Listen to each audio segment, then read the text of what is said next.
Olá, então vamos à aula de hoje. Vamos falar sobre subrrotinas. Vamos ao conteúdo. Então, primeiro vamos falar sobre o conceito de subrrotina, né? Que faz parte daquele elenco de possíveis itens que a gente pode usar numa programação. Quais são esse elenco? É o comando simples, que a gente já viu, né? Tipo A igual a B mais 5, A igual a B mais C, coisas desse tipo, né? São o que a gente chama de atribuição, né? Isso aqui são atribuições, certo? Ah, aqui também, né, nós temos atribuição, set igual a aba B, né? Aqui é uma atribuição usando variáveis, né? A gente já viu isso, só recordando. Aqui é atribuição também, mas só que é uma atribuição usando objetos, certo? Então a gente já viu isso, só para recordar que são coisas que a gente pode fazer, né, na hora em que a gente está acionando essa estrutura de comando, né, em linguagem de programação. Nós também vimos estruturas de decisão. O exemplo clássico é o if then else, quando você quer fazer um desvio num determinado fluxo de programação baseado numa condição. Você também tem estruturas de repetição quando você quer que um determinado trecho do código seja repetido por algumas vezes, e aí você pode controlar isso usando um contador ou usando uma condição. Muito bem, então agora nós vamos ao quarto, que é o tema dessa aula, é a chamada subrotina. A chamada subrotina, ela é fundamental para você organizar o código. Um bom programador, ele tem que organizar o código dele. Isso é muito importante para que transmita entendimento, facilite o entendimento do código. E com isso evite erros. Toda vez que nós estamos falando de programar, programador, vai estar inserido esse termo, erros de programação. E a gente quer evitar os erros de programação. Uma das maneiras que você pode fazer, se utilizar para evitar erros de programação é a organização do código. E a chamada subrotina é uma delas. Na medida em que vocês forem programando, na medida em que vocês forem criando trechos de programação cada vez mais complexos, mais extensos, vocês vão sentir a necessidade de você utilizar a subrotina. Pode parecer um pouco abstrato agora, mas no final vocês vão ver que ele é de grande utilidade. E quando a gente chama uma subrotina, a gente pode passar determinados parâmetros. E dentro dessa própria subrotina, ela pode ter suas próprias variáveis locais, certo? Então, a gente vai comentar sobre isso aqui, sobre passagem de parâmetros. Vamos também falar sobre passagem de parâmetro por valor e por referência. O que é isso? Como é que é? Quais são os impactos que isso pode acontecer? E sobre escopo de variáveis.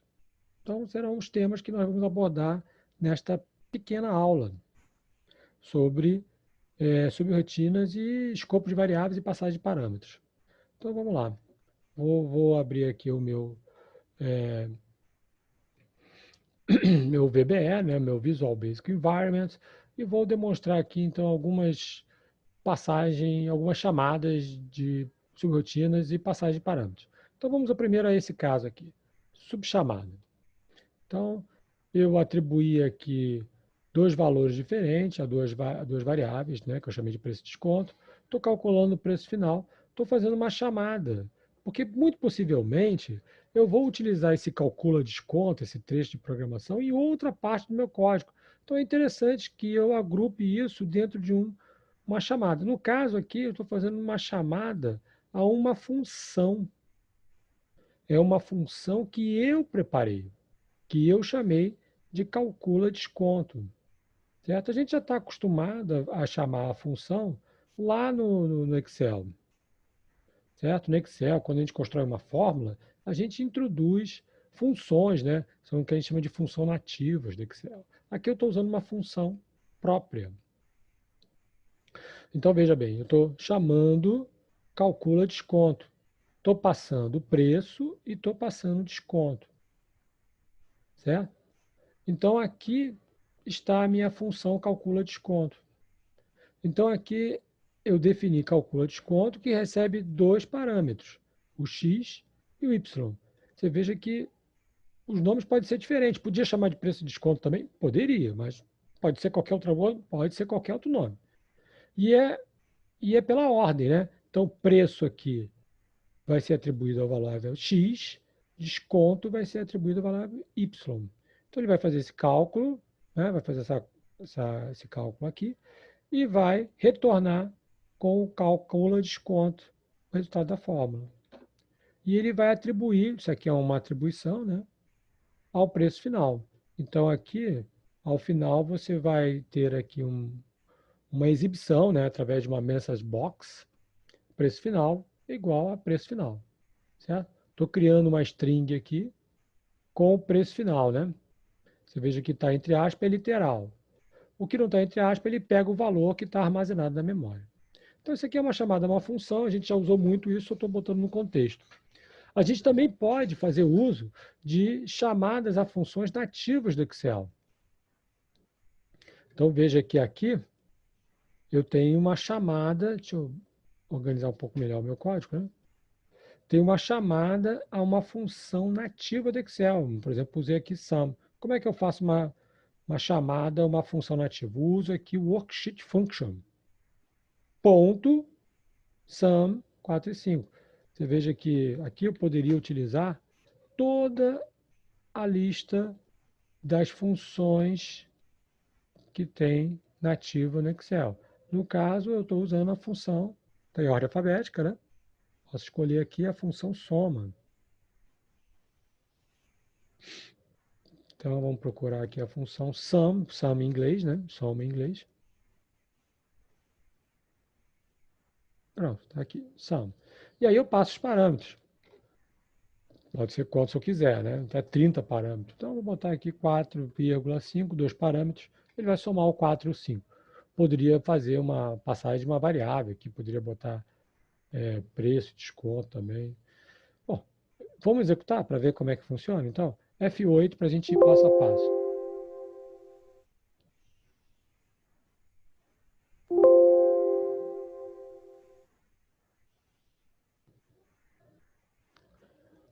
Ele está... Eu preciso dimensionar teste, né? De em teste para ele poder... Pronto. Então, aqui, preço igual a 100, desconto igual a 0,1.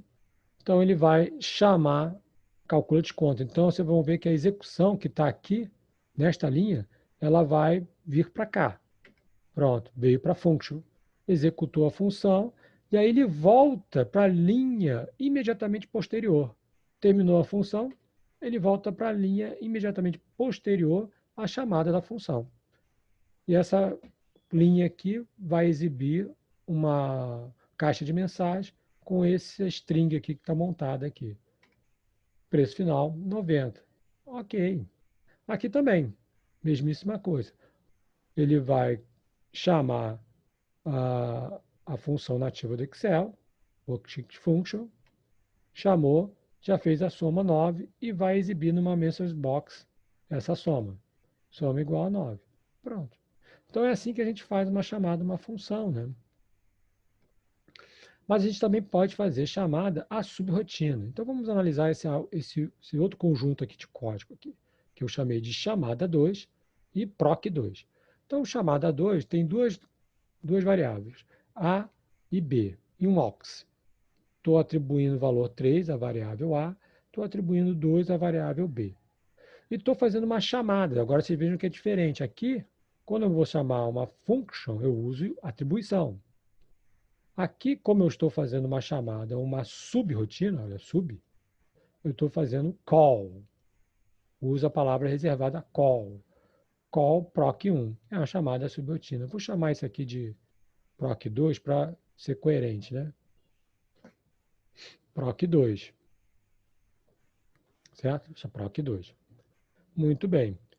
Então, ele botou 3 e 2. Aqui você veja que eu tenho as mesmas variáveis, A e B. A e B. Esse A e B são diferentes ou são iguais? Vamos ver. Então, no final, ele pega ox, ele soma A mais B e pede para exibir o valor do resultado. Measures box ox. A pergunta é, qual vai ser o valor de ox ao final? 5, ou seja, 3 mais 2, ou 12, que é 5 mais 7? Qual será o valor final? Vamos fazer aqui, vamos ver qual vai ser a resposta. F8. Então, muito bem, ele pegou o valor de A, que é 3, pegou o valor de B, que é 2, chamou PROC2. Então, o fluxo de execução vai passar para cá. Aqui, vocês estão vendo que tem um DIN A e B. Ele vai criar novas variáveis. Elas vão ter o mesmo nome, mas serão outras variáveis. São outras posições na memória. A e B, 5 e 7. E o escopo, olha atenção a essa palavra, escopo. O escopo dessas variáveis é PROC2. Isso significa que quando eu tiver aqui no end_sub e executar, ele vai destruir, quer dizer, ele vai apagar o valor dessas variáveis na memória. Então, olha bem, 5, 7, e aqui termina o escopo dessas duas variáveis, que por acaso tem o mesmo nome. Poderia ter nome diferente, mas por acaso tem o mesmo nome. F8. Então, aqui o A e o B é o A e B daqui de cima, o escopo aqui do chamada 2. Então, o resultado final então, vai ser quanto? 5. Certo? Não é o A e o B de PROC2, é o A e B de chamada 2. Isso é muito importante. Isso se chama escopo de variável. Porque aqui eu fiz uma chamada sem parâmetros. Posso criar um procedimento sem parâmetros, um sub sem parâmetros aqui? Posso. Mas eu também posso criar uma chamada com parâmetros. Veja como é que é uma chamada com parâmetros. Então, eu tenho aqui a chamada 3 e o PROC3.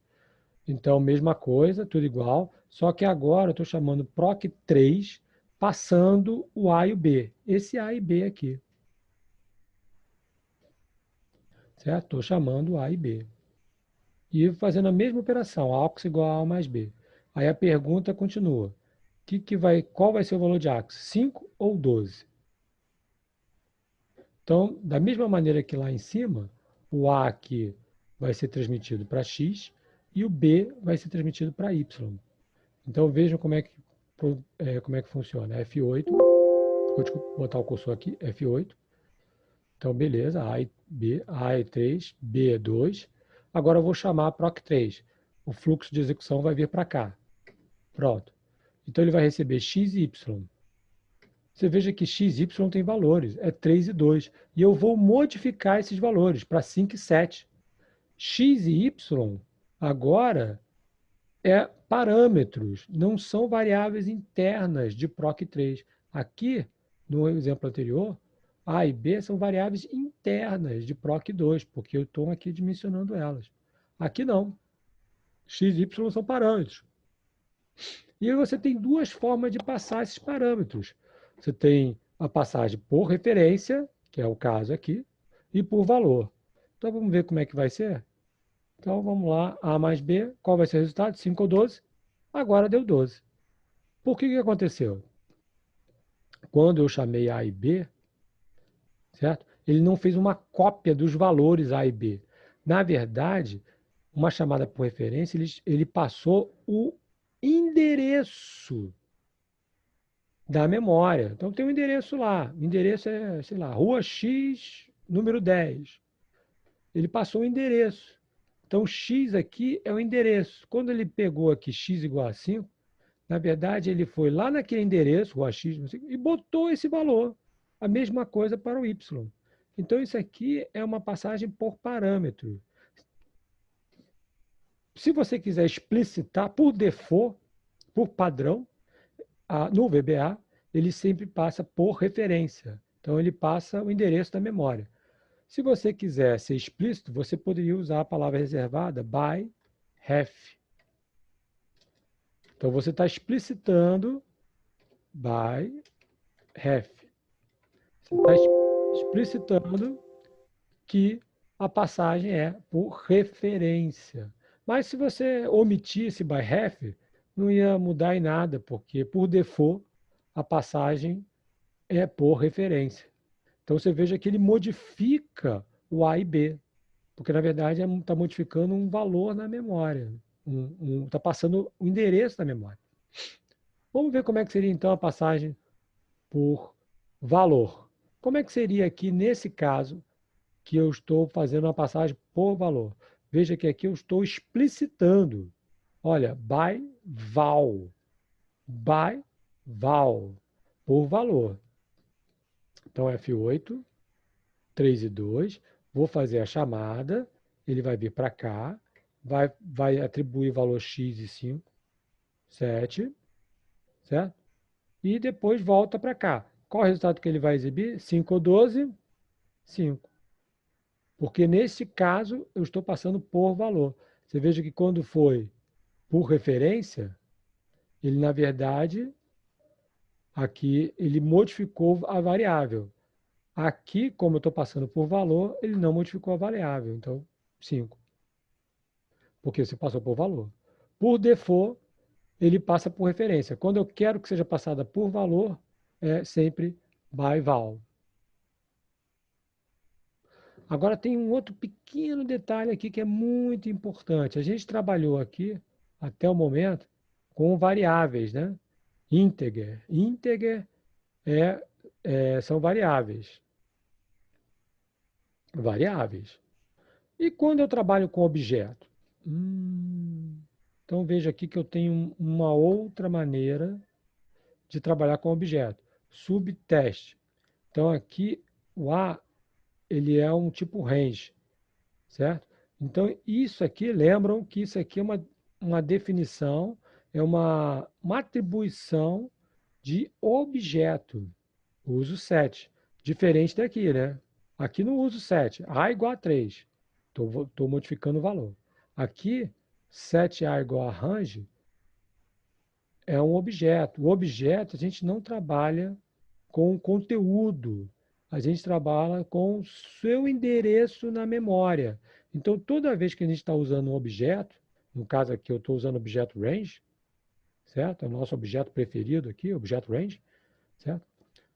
Eu sempre estou operando com endereço na memória. Então, quando eu dou um call procedimento e estou passando A, eu não estou passando conteúdo de range. Eu estou passando o endereço da memória. Então, aqui eu recebo e modifico para uma outra variável, B, certo? Cujo escopo aqui é dentro de procedimento, certo? Mas como ele é o endereço da memória, não tem problema, vai modificar exatamente esse range aqui. Então, se eu executar aqui, ele vai modificar o interior, não de preenchimento com vermelho, mas o 5 é o azul. Ele vai preencher com azul essas células aqui. Então, vamos ver? F8. Então, ele passou, veio para cá. Ele vai preencher o interior da célula, interior, color index 5, preencheu com o valor 5, né, com a cor 5, que é o azul. E termina. Vamos ver lá? Preencheu com azul. De H1 até J3. A I3. De H1 até I3. Entenderam? Então, nós vimos aqui o conceito de chamada por função. Olha, chamada por função. Funções que podem ser personalizadas do usuário, podem ser funções nativas do Excel. A gente viu o escopo de variável, vimos que dentro dessas subrotinas, dentro dessas funções, as variáveis elas têm vida enquanto a function ou a sub estiver sendo operada. Quando terminar aqui no end, essas variáveis são destruídas. Nós vimos também a chamada por referência, que é o padrão do VBA para a variável, e a chamada por valor, né, para a variável. A gente tem que se explicitar o by val. E, finalmente, a chamada né? Usando por objeto, né? Com parâmetro objeto, e nesse caso é sempre chamada, né, pelo endereço, usando-se o endereço na memória. Ok? Então era isso que a gente tinha para apresentar hoje. A gente se vê na próxima aula. Tchau!